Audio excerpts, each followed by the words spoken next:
imagine in that kind of a society, Mm-hmm. you're bringing a gospel which says, here's the Eucharist, Mm-hmm. everybody can take it. Mm-hmm. You don't Mm-hmm. have to be a Brahmin, you don't have to be a Dalit Mm-hmm. to forgive it. So you imagine the threat that places that poses to the society.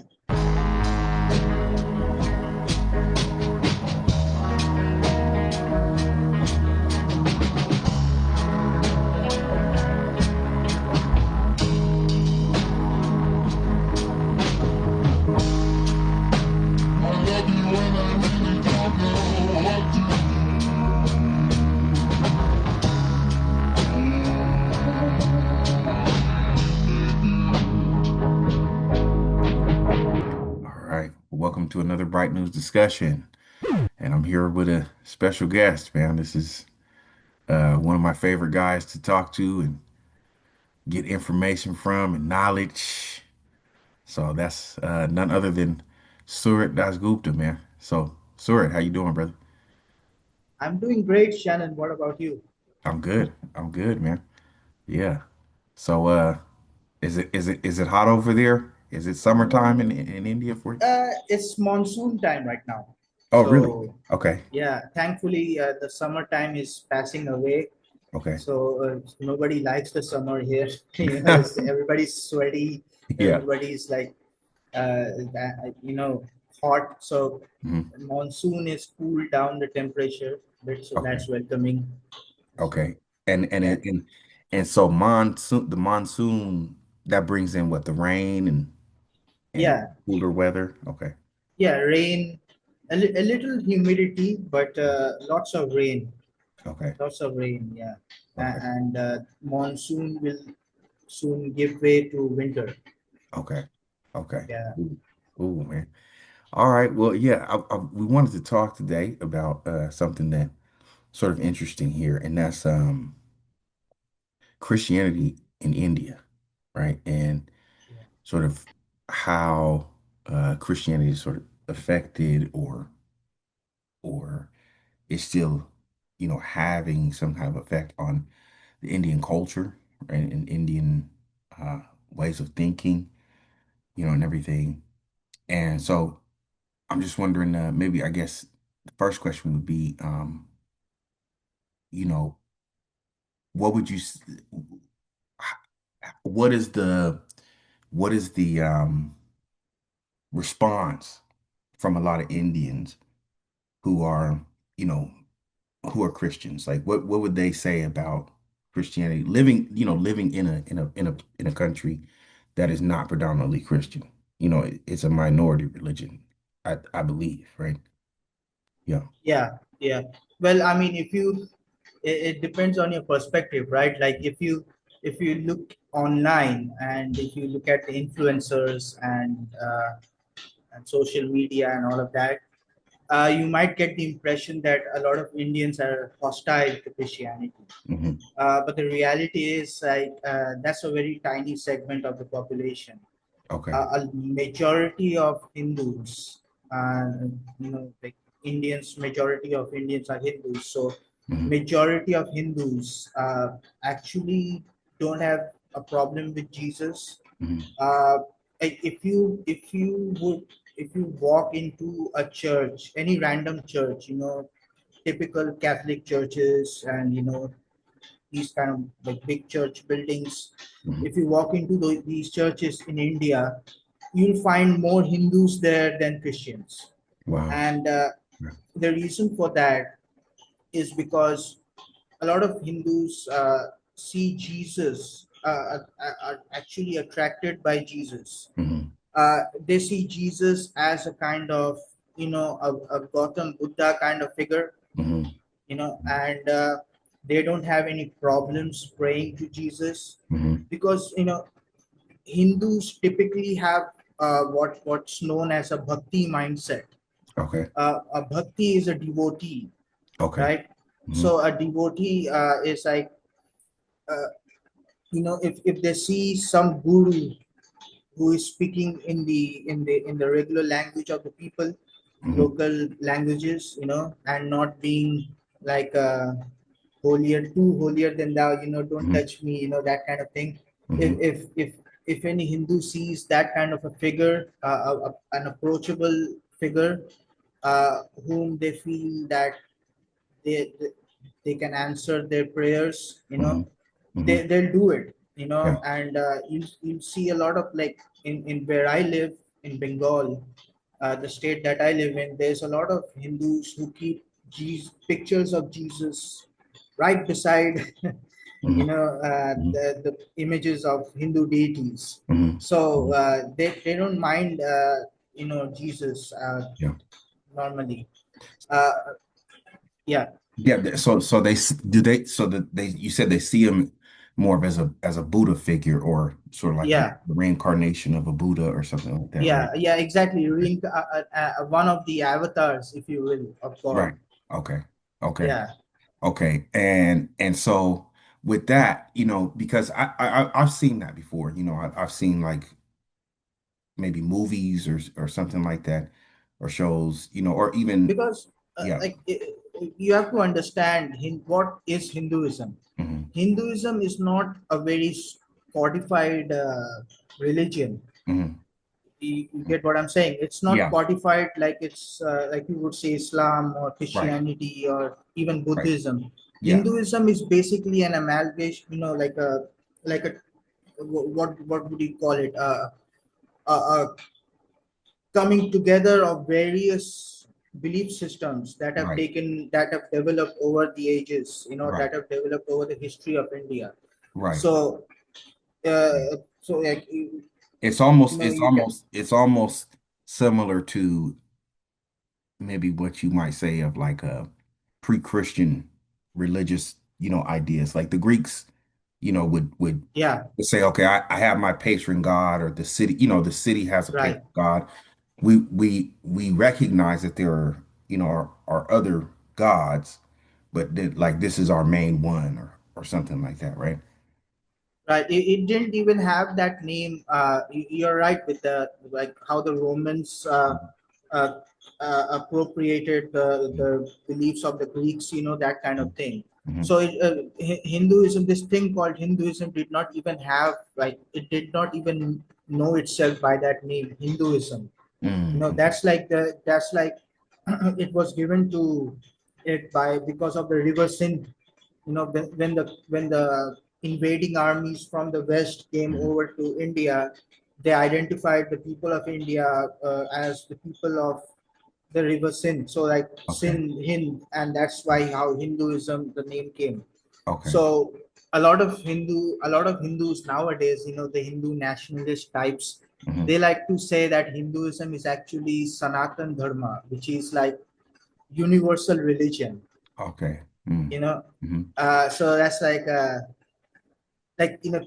Catholic Hmm. universal. So Hmm. they like to borrow it from there, Okay. to some extent. Okay. So they want to, like, the point they are making in naming themselves as the universal religion is like they have, by their own admission, Hmm. co-opted a lot of belief systems from a Hmm. lot of people that have migrated to India, or like invaded India over the ages. Hmm. So if you this is all the more obvious if you read the earliest literature of Hinduism, the Vedas. Right. Yeah, not the Bhagavat. The Bhagavad Gita is much more later. Some Hmm. dispute, some argue that's even that came later than Christianity. Right. But if you Right. the earliest are the Vedas. If you read the Vedas, a lot you will find very little resemblance with that to what is Hinduism nowadays. Right. So you can of the of the cuff you can see that a significant development has taken place. Yeah. Yeah. By reading those earliest texts. Let me ask you this, man. Like, okay, there's a big, there used to be this, I don't know if this is still a thing, or still an ongoing debate or argument, right? But there used to be this debate in the early 2000s about, you know, where sort of in the Indus Valley civilization and, like the origins of say Indians and modern day Indians and stuff. And they would, argue that, some scholars would argue, well, you know, um, people from the steppe, from the, I guess you what is like modern day Ukraine or something like, Yeah. they migrated, eastward, you know, Yes. um, to India, and that the Vedas are actually a a a primary source to look at their journey from like the West to into India, right? But and then this of course leads into the whole idea of, okay, are Indians actually um, sort of a mixed group of people, like they're Yeah. Indo-Aryan as well as Dravidian, like South Indian, and that also that whole makeup plays into their culture and the religion and everything, and like you talked about, like there was this sort of syncretism between Indo-European religious beliefs and, say, you know Dravidian ideas, I mean, or beliefs. Do you believe that there was a sort of a migration of Indo-Europeans into India? Well, no doubt. As it now, what kind of people migrated or invaded? That's up for debate. A lot Mm-hmm. of people, there's as you alluded to, some have the Aryan invasion theory. Mm-hmm. Like some believe that the Aryans invaded and clashed with the Dravidians, and what we have today is as a result of that. Mm-hmm. Some believe that a much more Persian kind of people Mm-hmm. invaded. So that is not clear. But if you look at the ancient mythologies, case in point, the Ramayana, Mm-hmm. you know, the Lord Rama and his army invades Lanka, Mm-hmm. and Lanka is ruled by the king Ravan. Okay. Ravan, the ten-headed king. Okay. Like he has 10 heads. Yeah. So, so yeah. So like, if you look at those mythologies, Mm-hmm. it's very obvious that it's talking about a historical phase in India where an army from the north expanded deeper into the south. Mm-hmm. And I don't know if this is true or not, but a lot of people speculate that the ones who are depicted as, you know the enemies in that story, Ravan, king, Mm-hmm. the ten-headed uh, emperor, Mm-hmm. his land, his people, they are much more darker in complexion, Okay. which can mean that these people are Dravidians, Right. Okay. and Ravan is much more fair complexion, which means they might be Aryans. Right. So Okay. this is just speculation. I don't know the exact truth Yeah. of this, but Yeah. it's not. It wouldn't be far from the truth. Yeah. That's a very plausible theory. Yeah. Yeah. And it also tells you, like, you're familiar with Girard. So if you Yes. it also tells you how scapegoating and mythologies work. Mm. Even Mm. in Yeah. Indian mythologies, right? Yeah. Like the emperor, right? Regardless of if he was Dravidian or not, but he was totally like a mythologized portrayal of an enemy who was defeated, Right. right? So he is Right. depicted as this otherized, human Yeah. demon hybrid figure Yeah. who is guilty of a lot of sadistic things. So Right. therefore, it's justifiable to conquer his empire and Right. establish a new, Indian Yeah. order of things. Yeah. Yeah. That's interesting, and I never thought about that because I'm familiar with um the two epics, the Mahabharata and the Bhagavad Gita, you know, which interesting. Gita is actually a portion of the Mahabharata. which Oh, is it's a spoken. portion. Okay. Yeah, Okay. it's like a selection. Like Gita Okay. is basically, Mahabharata is like an epic, multi volume poem, Yeah. or an Okay. epic, like the Iliad, you know. Okay. Okay. So Okay. and Bhagavad Gita is like a portion from selected from that story, Wow. where Arjuna is just about to go to war, Yeah. and he is asking Krishna, who is his chariot driver. Hmm. Krishna is like one of the incarnations of Vishnu, who is like the highest deity in Hmm. Hinduism.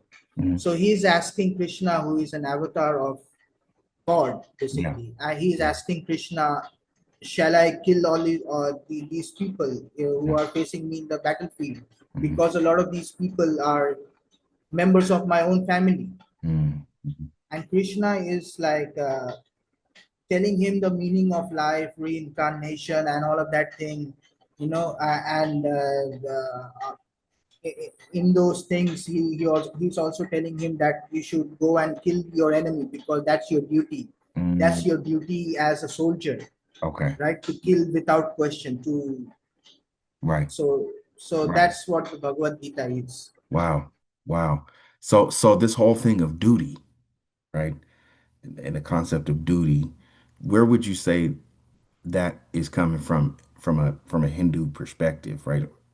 Because, you know, um, I, I, in Western society, we believe in duty too, right? I mean, like, if you're a father, it's your duty to take care of your, children. If you're a husband, it's your duty to, be a husband. If and things like that. So we have that too, but this sort of seems to be more of a coming from a philosophical, religious perspective that your duty really lies in your office or like your status in society. So like if you were I'm assuming like if in the caste system, if you were born into the warrior class, then that's your duty to do that. So you shouldn't feel, um, Conflicted. yeah, affected, or like it's immoral or something, because that's your calling. That's the way you were sort of born. Am I getting that right? Yeah, yeah, you're absolutely correct. The duty is very much linked to the caste system, Mhm. and the caste system is not as simplistic. Like there's not a few castes, there are many castes. Right. So I don't have the exact Yeah. chart or graph, but Yeah. you can see like like if you are born into a certain family of a certain profession, Hmm.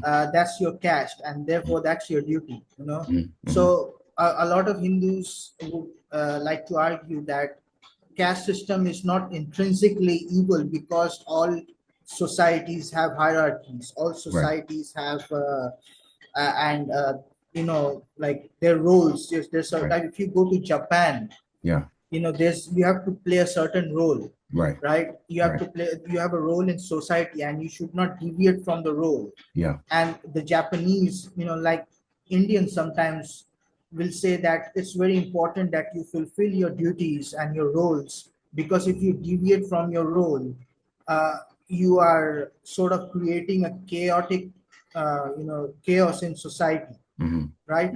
And the Japanese like to give the example of, like, we have so many earthquakes, so many Hmm. tsunamis, and this and that. If we are not able to be organized in in face of these natural disasters, Hmm. then we won't survive at all. And they have Hmm. a point to a Yeah. degree. Yeah. But here's the thing: in our modernized way of world, in our modern world, Hmm. we assume that that's somehow unnatural. Hmm. We assume that the caste system is somehow unnatural. Right. It's not actually, because that was basically the entire ancient world before Right. Christianity became dominant. Right. you know like Right. if there was no such thing as individual liberties, or some concept of rights during Right. those times. Right. And we are able to have these things only because of the Christian rise of Christianity. Yeah. you know it, Yeah. the countries that were saturated with Christianity, it Hmm. is only in these countries where you have mobility, upward mobility Yeah. in status. Like you have a rags to riches story, Right. that kind of thing. It's only Right. in Christian Societies. countries, Yeah. Christian societies. Yeah. So a lot of the when you look at the suspicion towards Christianity in Eastern countries, India, one of them, Hmm. or sometimes even hostility towards Christianity, you have to know the reason why they are like that. Hmm. It's Hmm. because you are actually threatening the bedrock of the civilization, Right. the order of the civilization. Right. Right. So they see it as like, I'll give you an example. Yeah. The caste system is so rigid Hmm. in India. Hmm. You not only will you not find intermarriages between the castes, or not only are they not allowed to you know mingle with each other Hmm. freely, Hmm. but they also won't even eat the food that is cooked by another, a Wow. person of the lower caste. Wow. You've of course heard about the untouchables, right? The Yes. Harijans that Gandhi talked Yeah. about. Mm-hmm. So uh, uh, so they have these very rigid boundaries, right? Hmm. That so and these boundaries are very sacrificial, Right. right? Mm-hmm. Sacrificial because if you they're tabooistic, right? If you break these boundaries, you are liable to get punished. Mm-hmm. So Is it now? Are they being punished? Do they believe that if you upset the order of things, you're you're set upsetting the order of things, you're going to be punished by the deities, or is it, you know what I'm saying? Like well, you. by proxy, the deities, the punishment from deities, like in the scapegoat mechanism, right? Mhm. Mhm. So, what is the scapegoat mechanism? The scapegoat mechanism is seen as punishment of the gods Mhm. by via the human crowd as a proxy. Mhm. So in that way, so if you break the boundaries, you are liable to get punished by society, and that punishment will be seen as divine retribution. Okay. Okay. So if imagine in that kind of a society, Hmm. you're bringing a gospel which says, here's the Eucharist, Hmm. everybody can take it. Hmm. You don't Hmm. have to be a Brahmin, you don't Hmm. have to be a Dalit Hmm. to forgive it. So you imagine the threat that places that poses to the society. Right. You know Right. that's why like Shannon, we take the Christian message so casually. Yes. We don't see how radical it was. Like, just imagine, who was it? Was it the disciple who went to Cornelius? What was his name? Was it Peter? I think so. I think so. Yeah, Yeah. yeah. Yeah. So Mhm. imagine God showing that vision to Peter. Yeah. Nothing is unclean, and everything is clean, has been made Yeah. clean for you. Yeah. Kill and eat. Yeah. That is such a radical message in Yes. those terra, because Yeah. the Jews basically regarded the Gentiles as untouchables Yeah. during Yeah. that time. Yeah. Yeah. So That's amazing.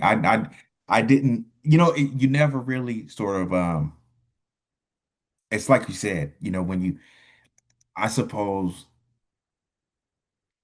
people in the West, we don't, we're not able to properly conceive of a society without even the appearance of Christianity, right? Like we can't process that, bro. And I think for us, when we see places like India, or let alone like even Japan, right, which has had a very close, political um, ties to America, Japan is still seen as this very, you know, like, exotic. yeah, exotic foreign place. You know what I'm saying? Or even, you don't even got to go that far, bro. Hawaii, right? That Yeah. scene is like a really, it's like, oh, these people, they still do these ancient dances, and they do these ancient things, and Americans. at the same time, in the West, I think also, like you say, okay, as Christians, we don't really see the effects, what the effects of Christianity have been, on these other societies, but we don't see the effect it's had on us either because Right. we're so used to it. You know what I mean? Like you go Yeah. everywhere and it's like, yeah, that's a church. You know what I mean? Or whatever. Yeah. And we don't take it seriously, right?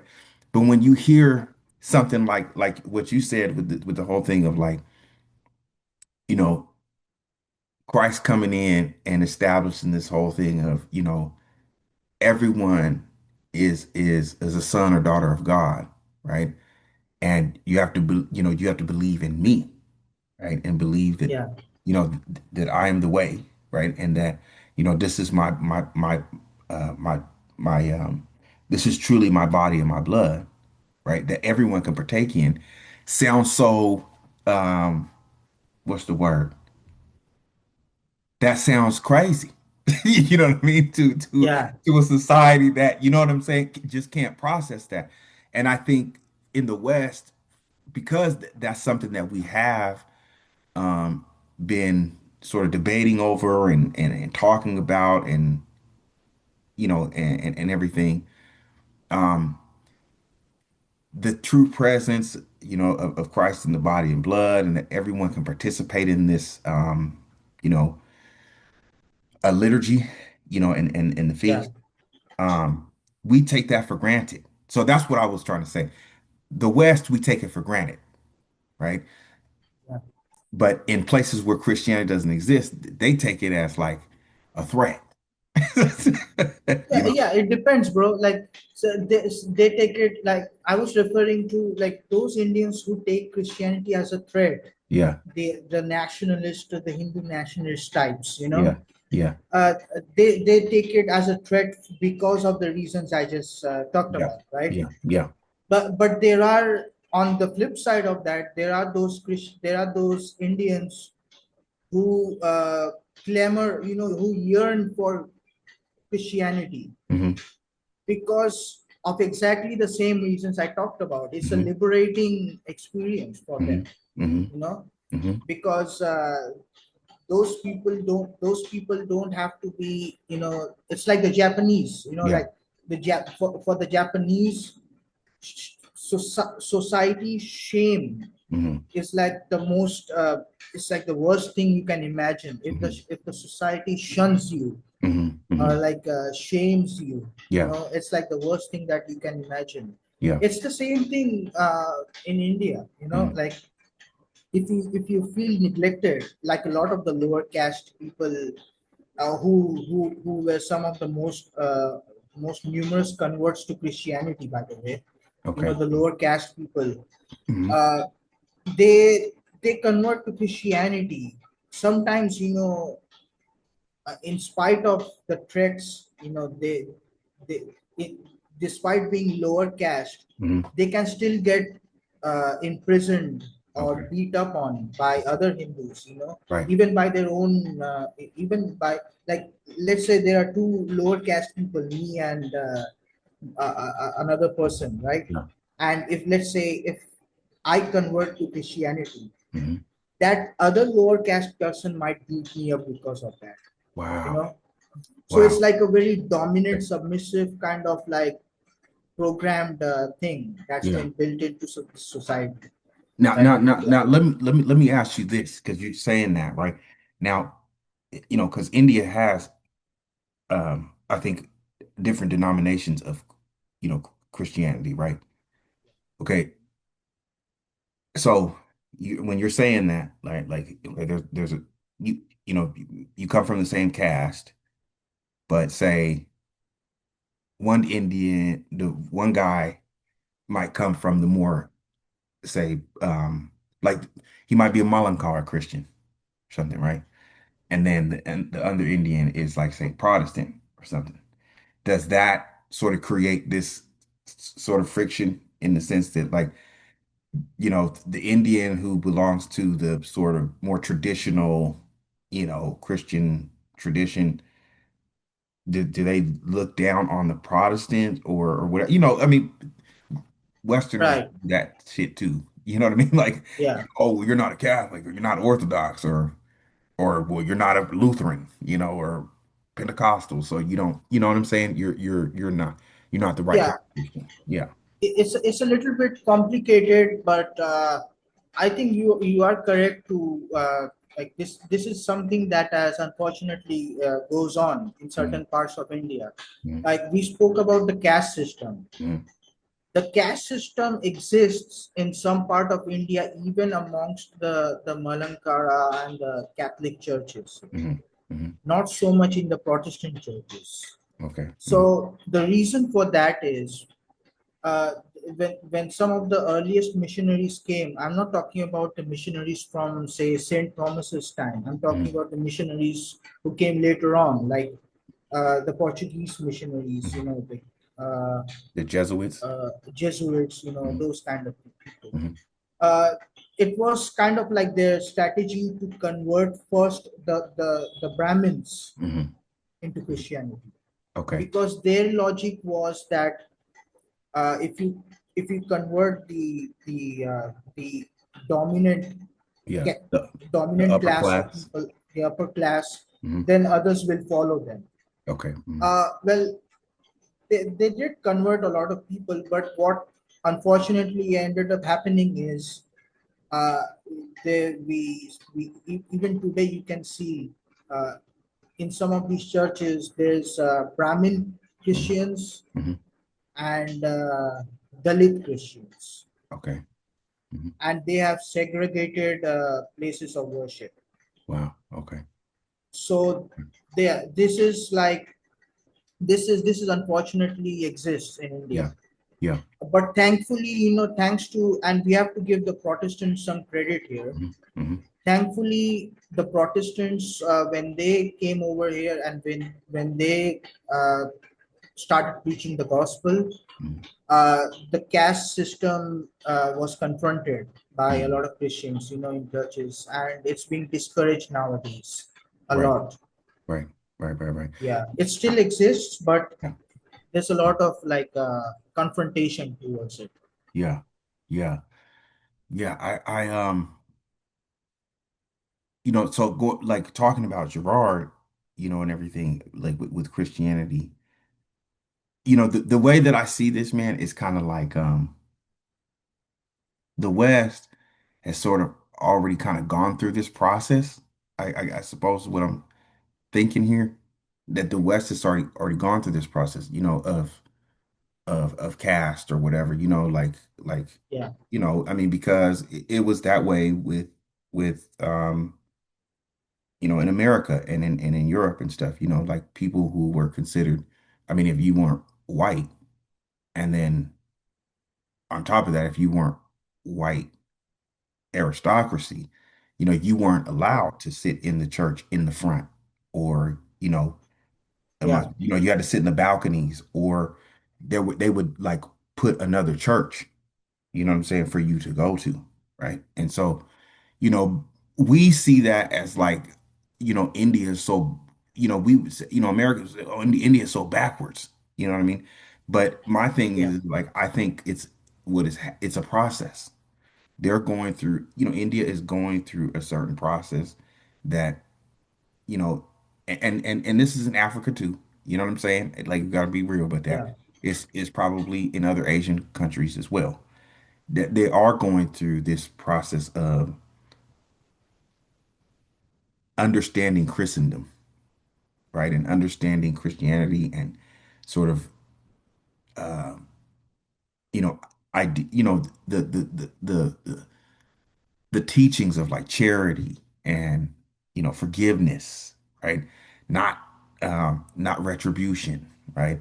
Healthy reciprocity, you know what I mean? Um, charity and giving and stuff like that.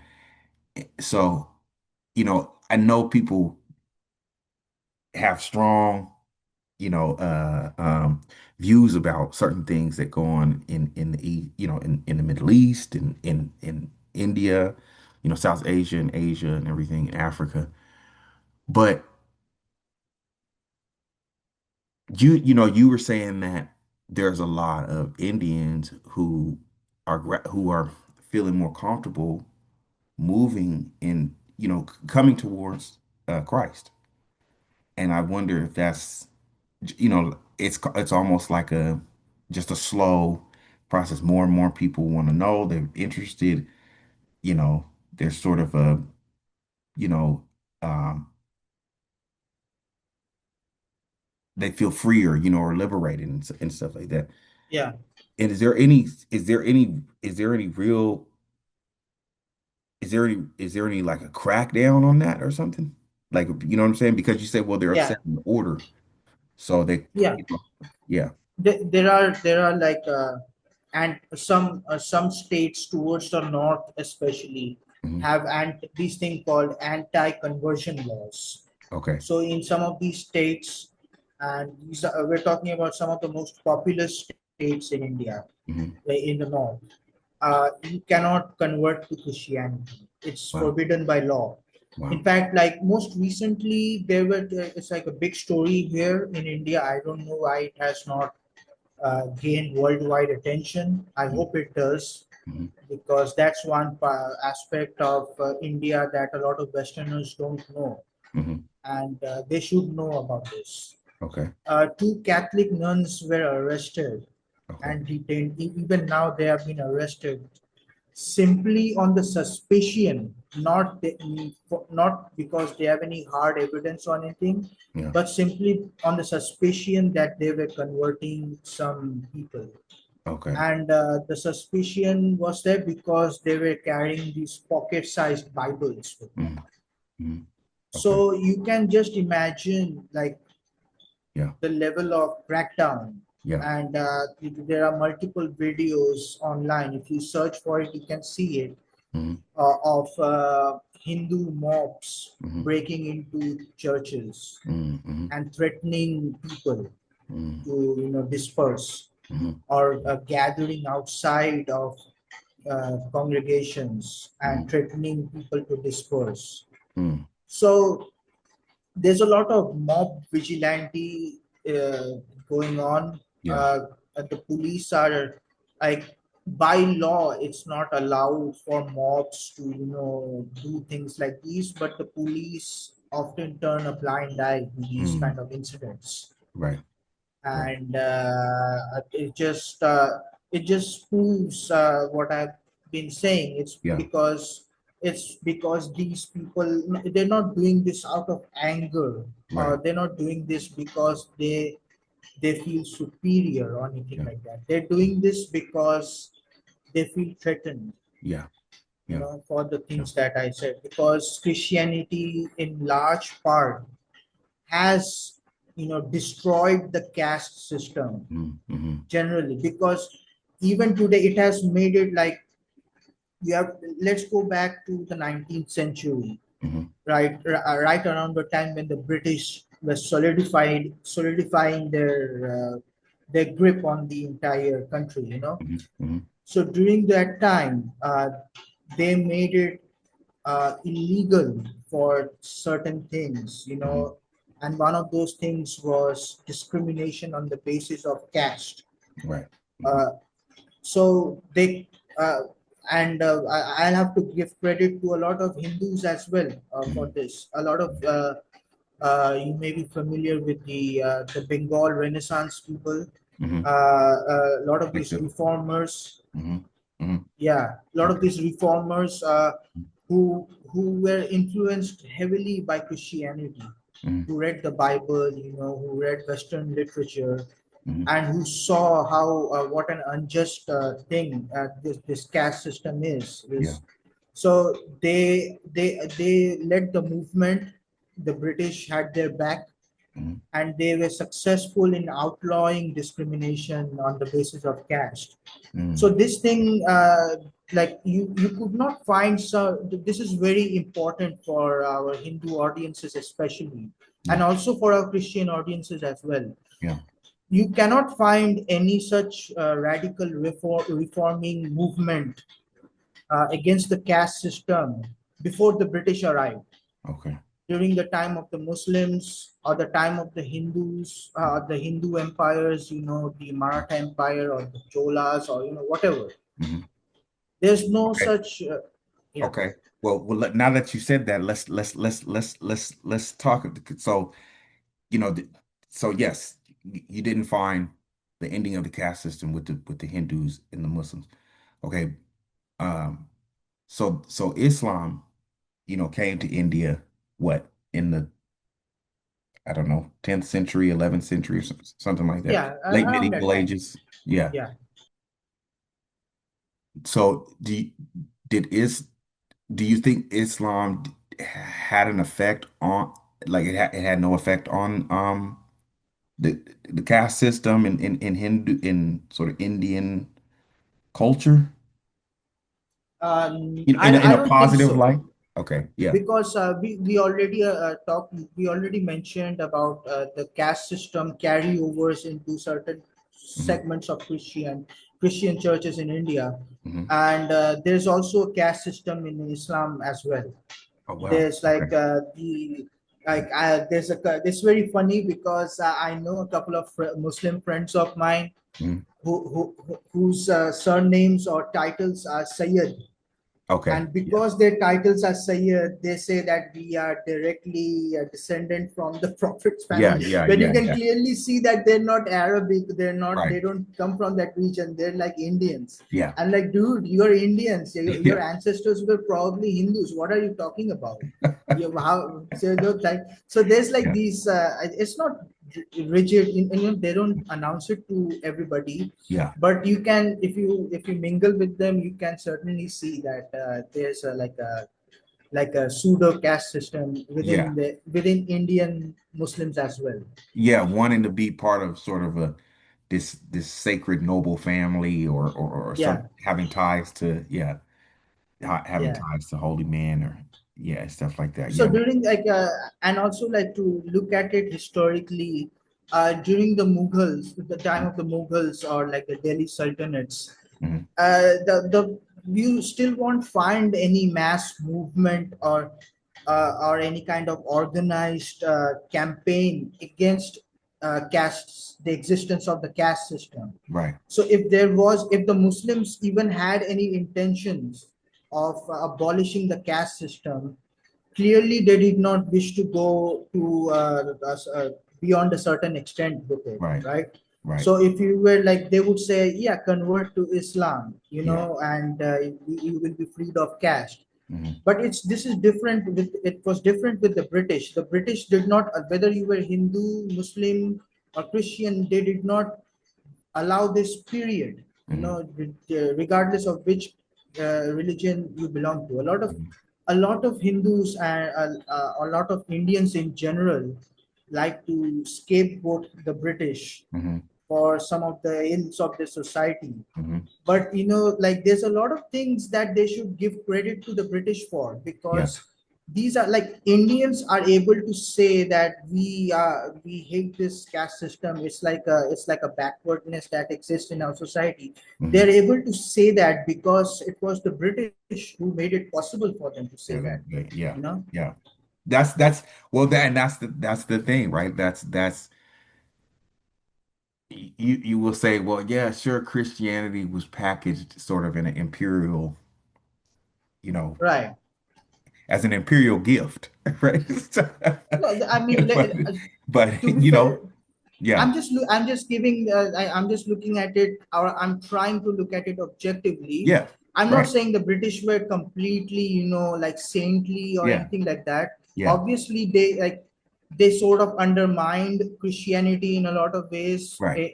Like when they created these country clubs with Hmm. signs outside, dogs Hmm. and Indians not allowed. They Hmm. sort of undermined those kind of things. Yeah, But let's give them the credit that's due. yeah, Like, let's give them the credit, like the railway system, the yeah, post office, yeah, the postal system. All of yeah, these things. yeah, It was the British who helped set these up. right, It wouldn't be possible. Like, if you come to India today, Shannon, yeah, and if you travel via train to a lot of Indian localities, Yeah. you are effectively using the same system that the British established, the same Wow. railway system that they have established. Wow. You know, Yeah. a lot of the trains, the technology, it's still from that era, bro. Wow. Very little have advanced. I mean, you'll probably, and this is so funny, you'll probably read a lot of news stories about how Modi unveiled this bullet train over there Yeah. and this bullet train over there. Those are not widespread. Those are like, token technologies that operate in certain sections. Okay. Uh, Okay. the much more widespread technology we'll see are the ones established by the British. Okay. Wow. So you can That's just imagine. I mean, yeah. just imagine the engineering and ingenuity of the British, Yeah. the system that they had established more than 100 years ago, Yeah. or like somewhere around that time, are Yeah. still ticking to this day. Yeah. The buildings that they have created, the Yeah. churches, all of these churches and these colonial administrative centers with this Gothic architecture, and all of these places, they are still in tip-top shape. And Mhm. you'll see in fact, it's the modern Indian buildings that are crumbling down, that look like they are centuries old. So That's crazy. it's like, and this is like this is due to a kind of like arrogance, if you will, Mhm. because uh, Indians have gotten used to patting themselves on the back, Mhm. and we've lost, you can say, we've lost the motivation Mhm. to, to Yeah. advance Mhm. technologically, or, in the economic areas. Mhm. And we are easily satisfied by Yeah. just, the bare minimum. Right. And this is an unfortunate thing, and I think this is because of the lack of Christian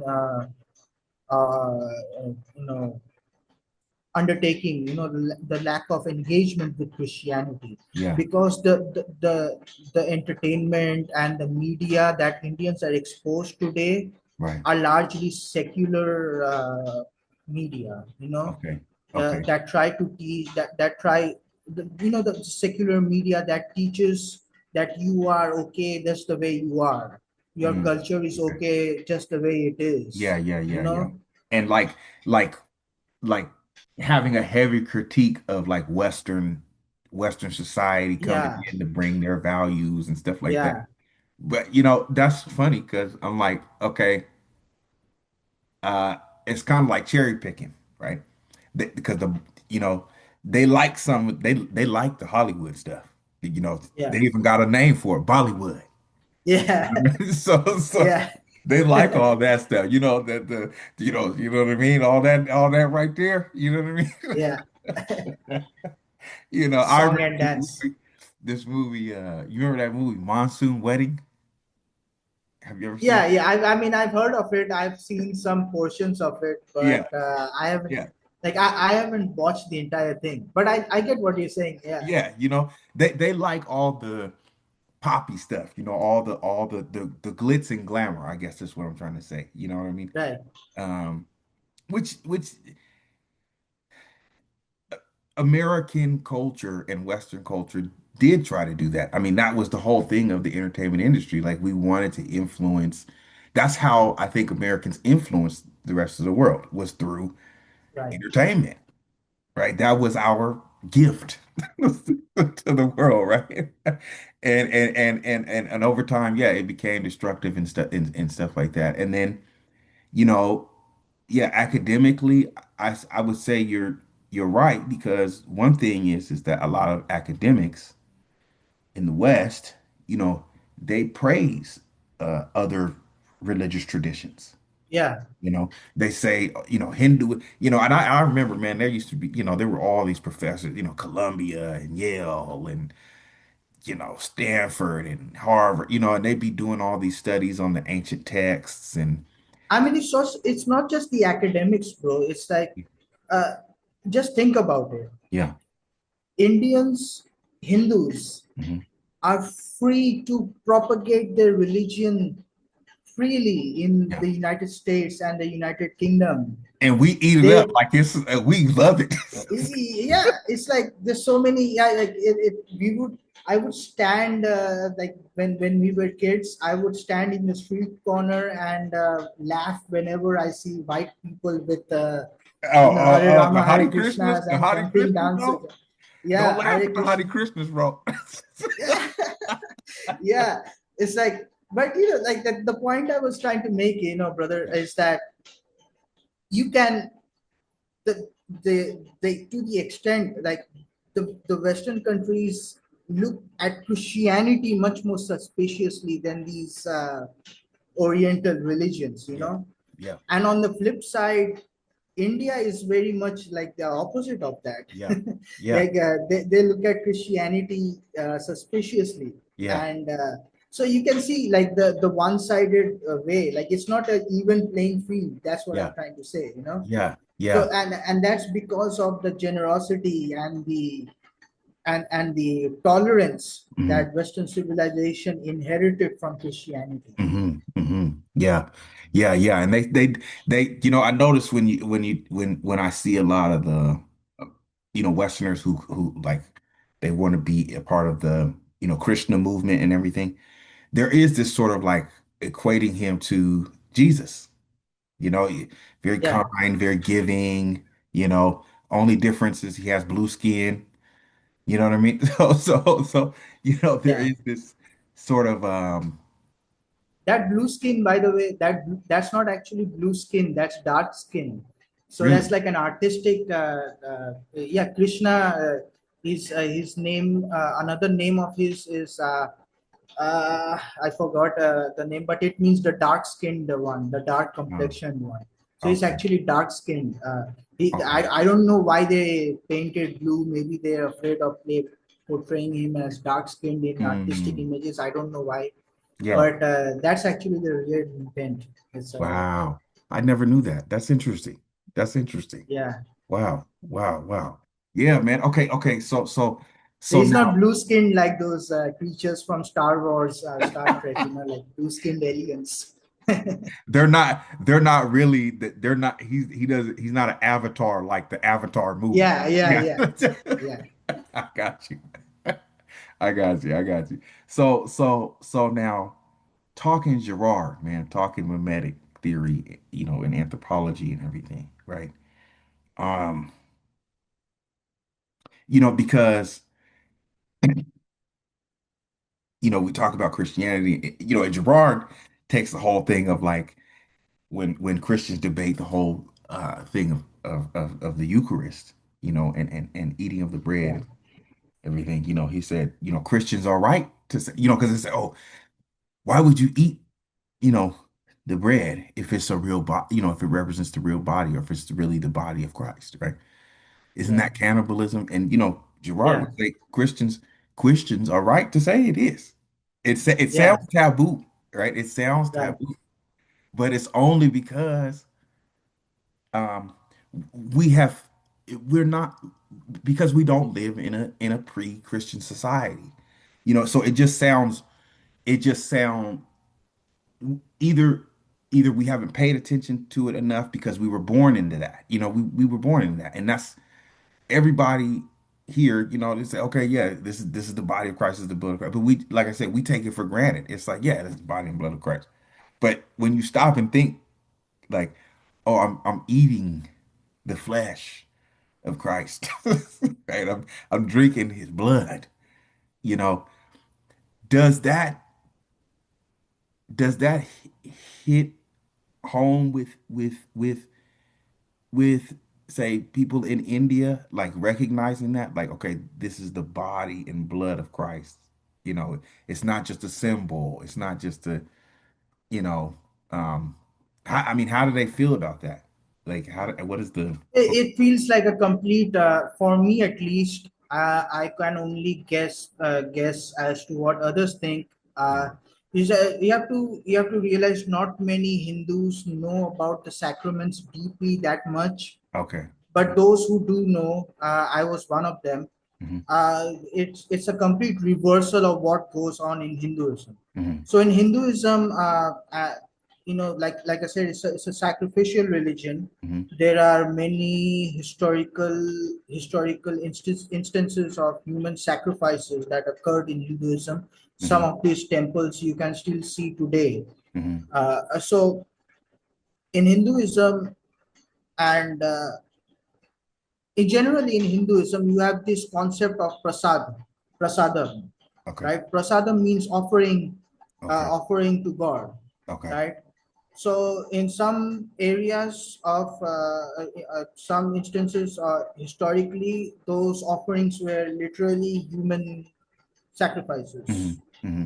And if there aren't any human sacrifices in modern day India, human sacrifices are like virtually non-existent. You can Hmm. still find it from time to time, but it's more of a like a cultish Hmm. occurrence. You know, Hmm. Hmm. it's not mainstream. Yeah. So the mainstream version of the prasadam or the offering has to do with offering God deities, sweets, or fruits Yeah. or grains of rice, Yeah. those kind of thing. Milk In and Christian, ghee. when I learned about the Eucharist, Hmm. I've always thought of the Eucharist from a Hindu perspective as like the prasadam, but it's coming from God to humanity as opposed Okay. to from humans to God. Yeah.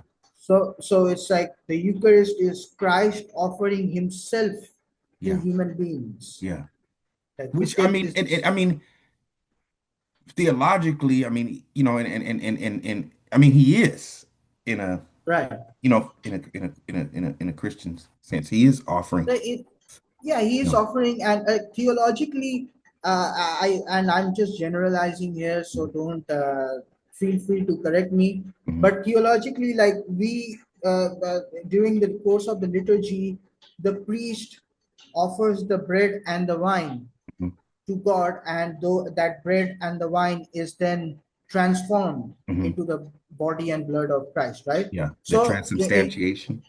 yeah, and even from the Protestant perspective, if you like don't believe in transubstantiation, Mhm. you're still remembering the sacrifice that had occurred, Right. right? Okay. So basically, what's happening here is that we are offering, we are approaching God Hmm.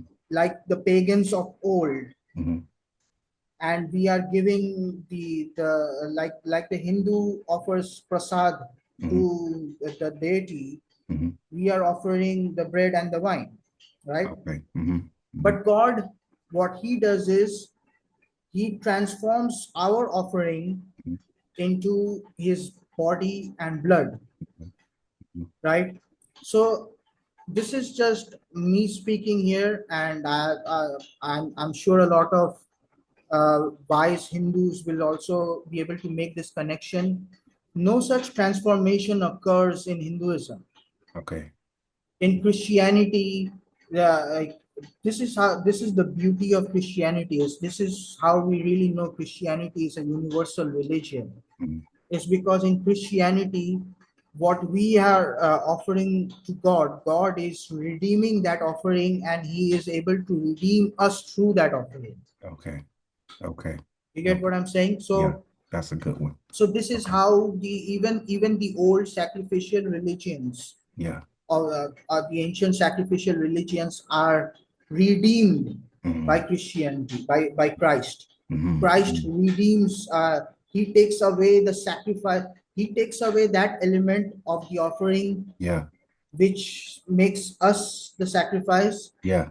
and he turns it around in such a way that he becomes the sacrifice and we are beneficiaries of that sacrifice. Yeah. Yeah. And so why did that strike you as so important when comparing that, say, to, Hinduism? I mean, here's the other thing, man, because, I'm sorry. I won't get off tangent. We'll stick with that one, then I'll ask you that afterwards. So why do you see that as so pivotal when thinking about Christianity? Is it because in Hinduism there isn't any offering of the gods to to to mankind? and that's like the Indian guys So don't feel offended. you're Yeah. talking about whether self-sacrifice exists in Hinduism, in Hindu from the Hindu divinity. No, I mean like okay, Christ is sacrificing his life for for us, and we are participating in that redemption, right? Or we are being redeemed through that, participating in the Eucharist, right? Do do Hindus believe that their gods are being sacrificial at all, or they don't have to, like the They gods are not sacrificial? they believe that it's a transactional thing, Okay. right? Hmm. If you offer devotion to God Hmm. in the Hindu framework, if you offer devotion to the gods, Hmm. then the gods will do something for you. Okay. So So it's this just is a why, yeah. Okay. yeah, this is why you see a lot of Hindus even in churches. Hmm. They have that transactional mindset Hmm. where they believe that if you light a candle in a church, Hmm. God might bless them Hmm. to go through the exams, Hmm. or to do or get them a job, Hmm. that kind of thing. Hmm. So it's a transactional thing, and of course, in Christianity, we do pray for to God for those sorts of things. But this kind of radical self-offering that Christ does for the salvation of humanity, that is off the charts when it comes to Hinduism. And that probably leads back to the whole thing of the caste, and it's your duty. You must Yeah, do these. Yeah. Yeah. Wow. because Now. you see, Yeah. a lot of people think like because they have a transactional mindset. Hmm. uh, if if you approach a Hindu and you tell him that here's something great, you don't have to be enslaved to this kind of system. Hmm. You can be free from it. Hmm. So you'll have to explain to him what are the strings that are attached. Okay. Like what is there a cash in it? And Yeah. then you say no, there's no cash in it. You just Yeah. have to believe that he died for your sins and so Yeah. that kind of. And he says, you're joking.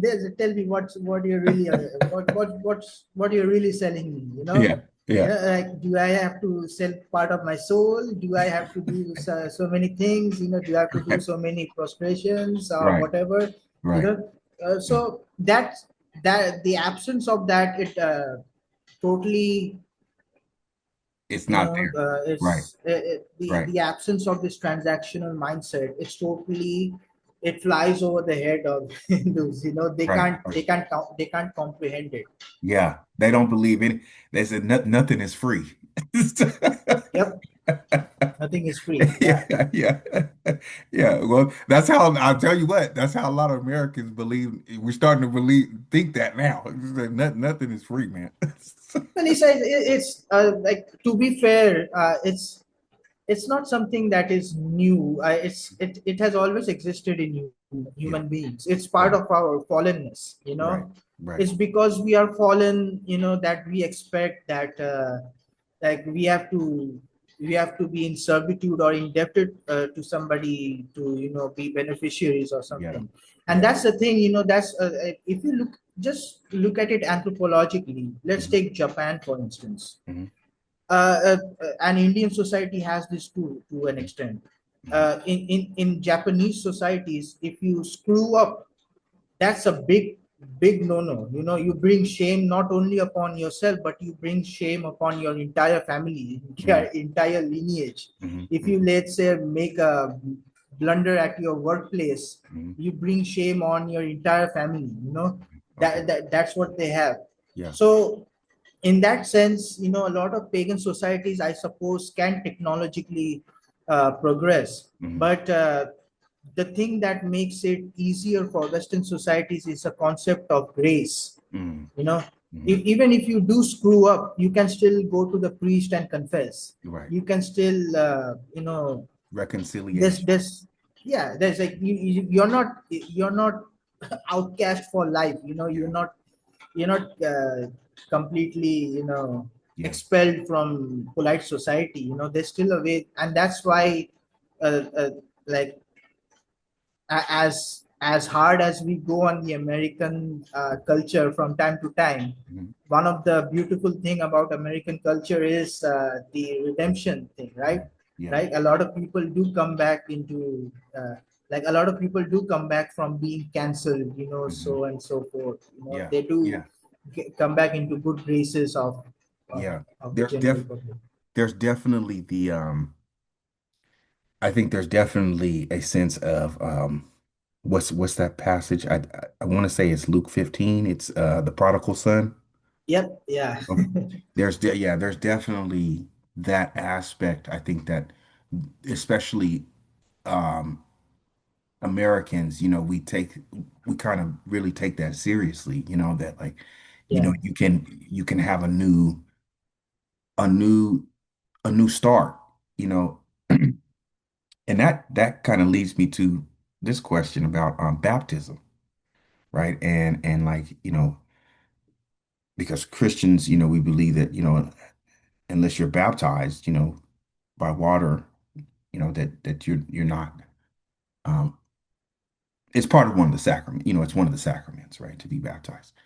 So, you know, um I know in the Hindu belief, and I think this is true with Buddhism and maybe Jainism, that the whole thing of reincarnation, or like rebirth or whatever.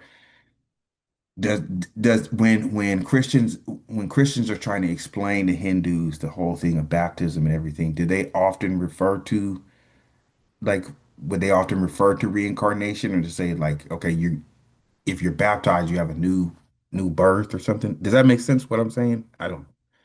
Yeah, it's just one of the things, like a lot of like, if you go to the Indian city of Banaras, Varanasi, Mhm, it's a very famous religious place in India. mhm, It's a city situated on the bank of the river Ganges, the mhm, river Ganga, mhm, right? And for the Hindus, it's a notoriously dirty place, unfortunately, mhm, because of so many people bathing in there. Even dead mhm, bodies are being, submerged into that, into the bank of the water. mhm, mhm. So the thing about, like, you can say, like, this is not just uh, you can see how Christ makes the connection between ancient religions and Christianity with baptism, what you alluded to. Mhm. So a lot of Christians will be scandalized by this, unfortunately, because Christians don't like to make that connection between paganism and Christianity. Yeah, yeah, Like, if yeah, you tell a Christian, if you tell like a fundamentalist or somebody like that, he'll yeah, object to this. No, we don't share anything in common yeah, with those pagans. yeah, And I think they do a disservice to that. This is what Girard also yeah, objected to. yep, The yep, similarities between the gospel and the mythologies. yes, So what I was going to say about the like, in ancient times, people had this notion of being cleansed by water, hmm right? hmm Being cleansed by water, and that's why Hindus clean themselves, like pray in the river Ganges, yeah, and in Christianity, that cleansing of water is baptism, right, right?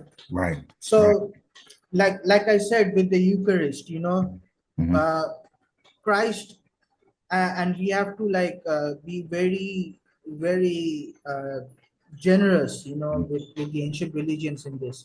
hmm Christ redeems a lot of a lot of the differing aspects of ancient religions. He hmm strips away the sacrificial element from hmm these ancient rituals hmm and re-Christianizes them. yeah, yeah, He refreshes these ancient rituals right, right, and makes it so that it is effective. yeah, You know, yeah, yeah. It's sort of like shifts the intent, yeah, or something like shift that. the Yeah, intent. Yeah, yeah, yeah, like Christ, like God.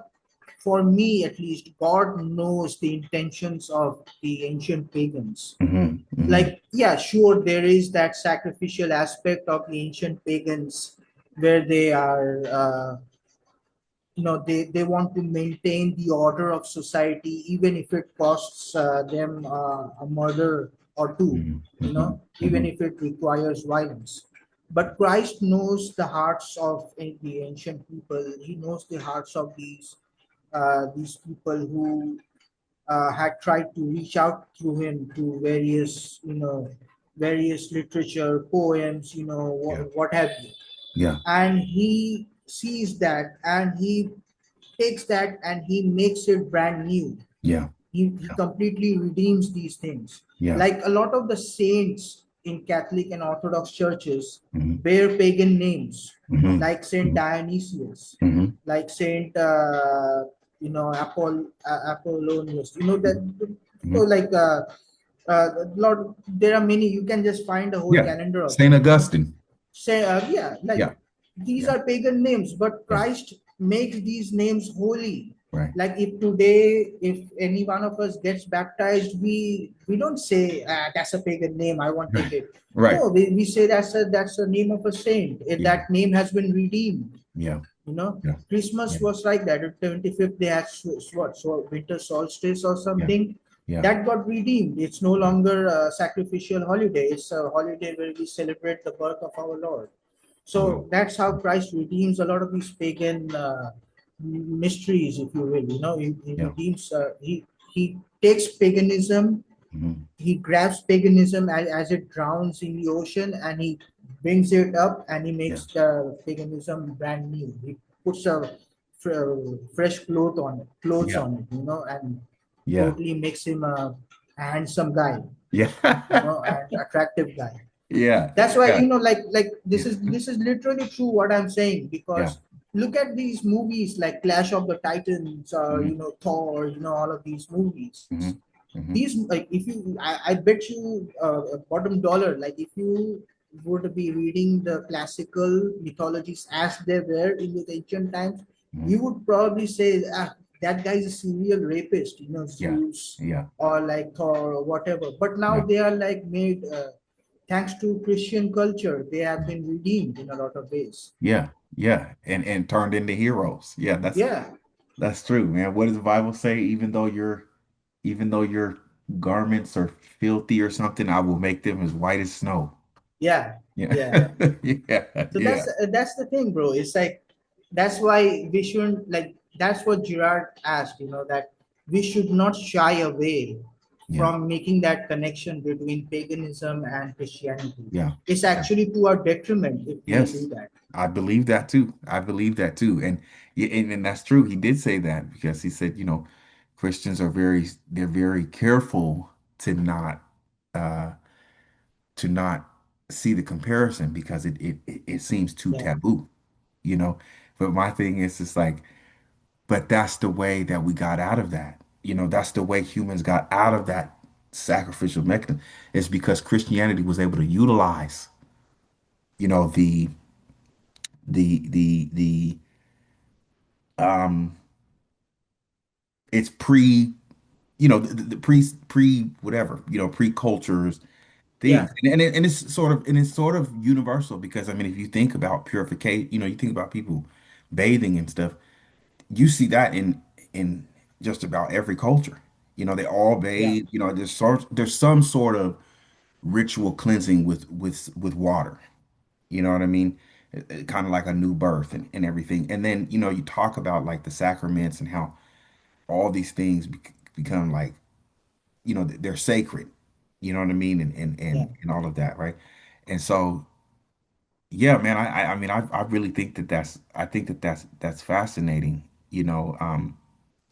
it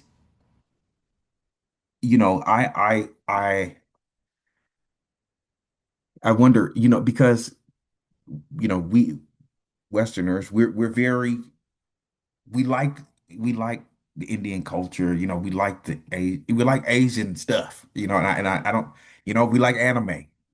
That's a big Yeah, thing. You know what I mean, and all that, right? yeah, But and even like because I talked to some of my friends who, practice other religions and stuff like that, and I always tell them, I say like this, I believe that any other religion that you would try to convert to or move towards other than Christianity has already been affected by Christianity. Yeah. Right? I It's mean, look at yoga. yeah, yeah, I had the yoga pants, yeah, all of that. yeah, exactly, exactly. You know what I mean? Or take for instance the fact that like some of the rituals that would have gone on in the past, most people in most countries denounce any of that. Like there's no human sacrifice. That's out. You know what I'm saying? And if you do that, like that's you're going, you know what I'm saying? You're done. Right? So, but why is that? That's because of Western society. You know what I mean? That's because of Yeah, Christianity. You know what I yeah, mean? That the sacrificial, the literal uh sacrifice is not there anymore, right? right. Because now people see that as like, oh, that's totally messed up. You know what I mean? How Yeah, could you even fathom to do something like that? You know what I mean? But before, nobody thought of it as weird. Nobody thought of it as strange. You know what I mean? They just thought of it as being like this is necessary. You know what I mean? The gods yeah. demand this. You know what I mean? So that's something to think about, brother. That's something to think about. We're gonna have to do a part two of this, man. I got like Yeah, I don't know how many questions. I could talk for days about this. But yeah, man, yeah, let's do this again, bro. Let's do this again, man. yeah. Anytime, anytime. Okay. Okay. Thanks for joining me today, bro. Yeah, my pleasure. Thanks, Okay. thanks for having me on. For sure, for sure. Peace, brother.